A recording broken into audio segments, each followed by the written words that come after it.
भैया, किसी सामान का रेट कितना होता है ये डिसाइड करने वाला कौन होता है? और हम जो प्रोडक्ट परचेस कर रहे हैं, जो सामान ले रहे हैं, उसका एग्जैक्ट रेट मार्केट में क्या है और हमें मिल कितने पे रहा है? ये एक इम्पोर्टेंट क्वेश्चन है। लोगों को नहीं पता होता है। बस जो सामान सस्ते में मिल गया उठा लो, बाद में देखा जाएगा।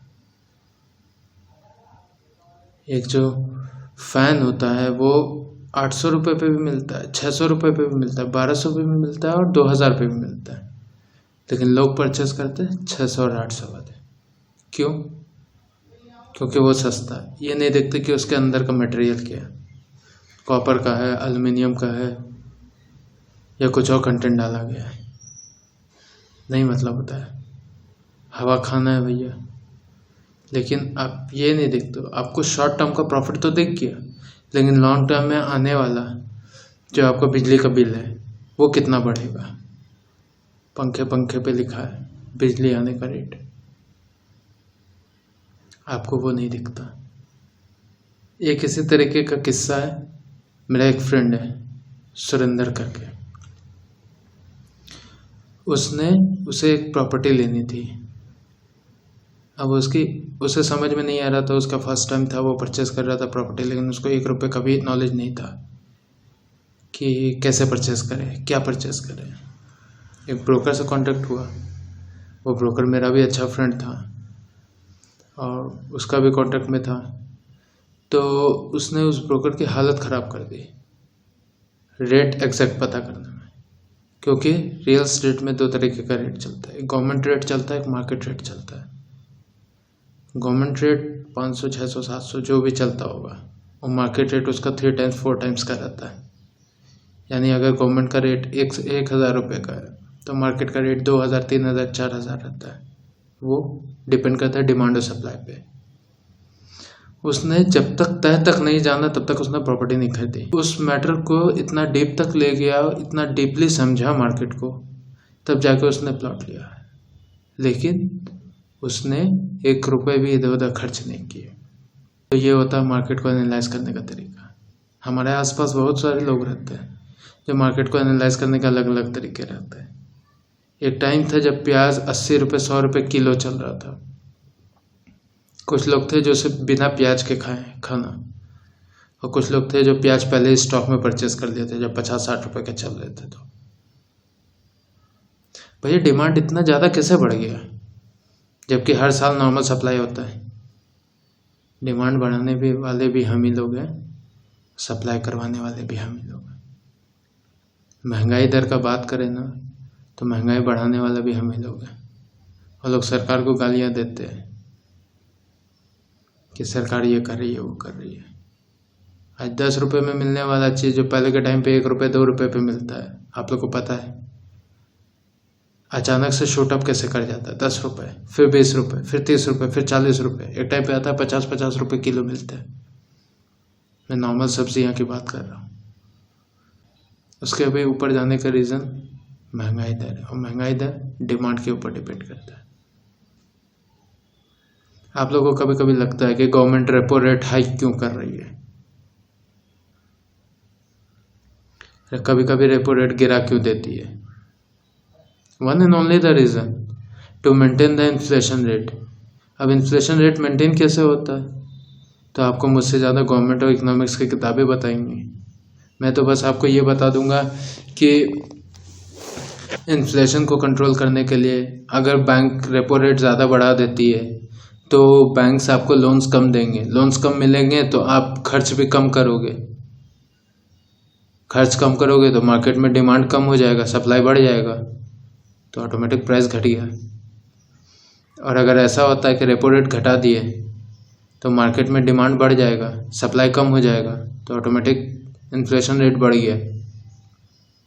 आपको ये पता है, आप एक छोटे से छोटी एक सुई भी खरीदने जाते हो तो उसमें महंगाई दर का रूल रहता है, और एक बड़ा से बड़ा सामान भी लेते हो तो उसमें भी महंगाई दर ज़्यादा रहता है।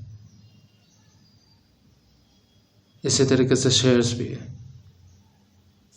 आईपीओ के लिस्टिंग के टाइम पे 700-800 के मिलने वाले शेयर्स 1200, 1500, 1000 रुपये, 2000 रुपये क्यों रेट बढ़ जाते हैं?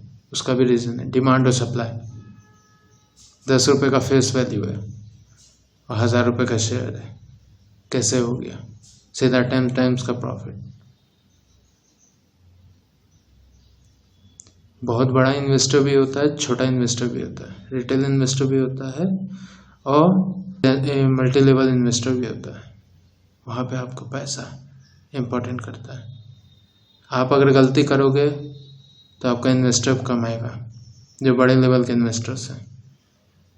और बड़े लेवल के इन्वेस्टर्स तो गलती करते ही नहीं हैं, आपको भी पता है। उनको तो प्रॉफिट कमाना है, प्रॉफिट वो जहाँ जैसे भी निकाले। अब जो मैंने पढ़ा है, जो मैंने सीखा मार्केट से, वही मैं आपको बता रहा हूँ। और आपने भी कहीं ना कहीं पढ़ा होगा लेकिन इम्प्लीमेंट कभी नहीं किया होगा कि जब किसी पर्टिकुलर स्टॉक पे भीड़ बढ़ रही हो, लोग खरीद रहे हैं पागलों की तरह, तब वहाँ पे आप सेल कीजिए। और जहाँ पे भीड़ नहीं है, एक आदमी भी नहीं है, वहाँ पे आप शेयर परचेस कीजिए। ये किताब में भी लिखा है, बड़े इन्वेस्टर ने भी कहा है, गलत बिल्कुल नहीं कहा। उनके बातों को मैंने एनालाइज किया और मैंने ये चीज़ भी देखा कि आपको जो आज 100 रुपये भी मिल रही है, 1 पैसे का भी मूवमेंट नहीं होता उसमें। एक टाइम पे आता है वहीं 100 रुपये के शेयर्स 150, 200, 300, 500। MRF टायर्स, नाम तो सुना ही होगा। कईयों को अमीर बना दिया, कईयों को पता भी नहीं है कि उसके पास MRF के शेयर्स हैं। तो वो शेयर्स इतने हाई कैसे पहुंच गए? 70,000, 75,000, 80,000, 90,000 तक है। कैसे चले गए? Long term investment. आपके पास डीमेट होता है, डीमेट में ID पासवर्ड होता है, तो हर एक घंटे पे आप चेक करते हो कितना बड़ा कितना बड़ा। तो आपको लगता है 1 महीने हो गए, तो आपको लगता है आपने साल भर से रखा है, 2 साल 3 साल से रखा है, तो आज बेच देते हैं। पेशेंस रखिएगा तो वहीं शेयर्स आपको 10 टाइम्स का रिटर्न देगा। और पेशेंस नहीं रखिएगा तो ठीक है यार, पैसा डबल हो गया, 10 रुपये 20 रुपये का प्रॉफिट हो गया, वही काफ़ी है। चलो अच्छी बात है, लेके चलते हैं, फिर इन्वेस्ट करेंगे बाद में जब रेट गिरेगा। तो एग्जैक्टली लोगों को पता नहीं रहता कि शेयर कब खरीदना है कब नहीं खरीदना है। इम्पॉर्टेंट ये है कि आपको किस टाइम पे खरीदना है किस टाइम पे नहीं, आपका रिसर्च बताता है। कुछ मीडिया एजेंसी है जो पूरे शेयर्स का ब्यौरा डाल देती है, लेकिन लोग कुछ ही चीज़ देखते हैं, डेली का हाई एंड लो, आज मार्केट कितने से खुला और कितने पे बंद हुआ, कल कितने पे खुलेगा कल कितने पे बंद होगा। भले ये चीज़ कोई भी मीडिया एजेंसी कोई भी आपको नहीं बताएगा, लेकिन एक एग्जैक्ट इन्फॉर्मेशन ऑलमोस्ट 70% तक का इन्फॉर्मेशन रहता है कि कल मार्केट ऊपर जाएगा कि नीचे, या कल एक पर्टिकुलर शेयर ऊपर जाएगा कि नीचे। लेकिन आप फिर भी 100% श्योर हो के पैसा नहीं लगाते हो। लेकिन एक बड़ा इन्वेस्टर जो होता है वो पैसा लगा के छोड़ देता है, चाहे निफ्टी हो, बैंक निफ्टी हो, वीकली एक्सपायरी में, मंथली एक्सपायरी में लगा के छोड़ दिया। ठीक है, उनको पता है कि फ्यूचर्स में क्या होने वाला है ऑलमोस्ट। और ऐसा नहीं है कि वो इन्फॉर्मेशन हमसे, आपसे या कोई मीडिया एजेंसी से गेन करते हैं, उनके खुद के रिसर्च से, क्योंकि उनका काम ही है पैसा कमाना मार्केट से, तो वो कमाएंगे ही। आप छोटे इन्वेस्टमेंट लेके उतरते हो लेकिन आपके पास बेसिक इन्फॉर्मेशन नहीं है, आप किससे पूछें? आपको समझ में नहीं आता, आप म्यूचुअल फंड में लगा देते हो। म्यूचुअल फंड एक इन्वेस्टमेंट है, अच्छा इन्वेस्टमेंट है, लेकिन जो पैसा आप मार्केट में लगा के कमा सकते हो ना, वो आप म्यूचुअल फंड से नहीं कमा सकते। म्यूचुअल फंड में बहुत सारे पैसे होते हैं, बहुत सारे इन्वेस्टर्स होते हैं, 10-10 हज़ार 20-20 हज़ार का मार्केट कैपिटलाइजेशन होता है जो पूरा मार्केट में लगा रहता है, लेकिन आपको जो रिटर्न मिलता है 6 से 7%, 8%, 9%, ज़्यादा। कौन बताने जा रहा है कि आपको कि इस शेयर में लगाना चाहिए, इस शेयर में नहीं? तो आपको खुद से रिसर्च करना पड़ेगा, खुद से ढूंढना पड़ेगा। मार्केट का बेसिक है, फंडामेंटल है, कुछ मैं अलग बात नहीं कर रहा हूँ।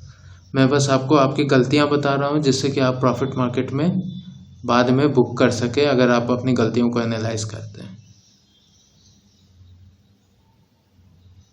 अगले वीडियो में मैं आपको एक बेसिक स्टॉक मार्केट का स्ट्रैटेजी बताऊंगा, कुछ स्टॉक्स बता दूंगा जिसमें आप आंख बंद करके ट्रेड लगा सकते हो और आपको बेसिकली प्रॉफिट ही होगा। म्यूचुअल फंड के बारे में बताऊंगा, आईपीओस के बारे में बताऊंगा। हर एक का अलग वीडियो रहेगा, अलग सेशन रहेगा। हाँ, एक और चीज़ जो मैं करने जा रहा हूँ, आप लोगों को कईयों को दिक्कत होता है, डाउट होता है कि मार्केट ऊपर जाएगा कि नीचे जाएगा। मैं अपने एक्सपीरियंस के तौर पे और मार्केट में थोड़े से रिसर्च के बेसिस पे मैं आपको 8 से 9 बजे से पहले आपको एक शॉर्ट्स वीडियो अवेलेबल करा दूंगा, जिसमें मेरे रिसर्च के बेसिस पे मार्केट आज कितना ऊपर जा सकता है और कितना नीचे आ सकता है, इसके बीच का इंटरवल मैं आपको बता दूंगा। आप कहीं से भी इन्वेस्ट करोगे, उस पॉइंट तक अगर मार्केट पहुंच जाता है तो वहां से आपको पोजीशन स्क्वायर ऑफ करने ही होंगे। अगर आप नहीं करते हो तो फिर वहां के बाद नुकसान होना आपकी जिम्मेदारी है, मेरी नहीं।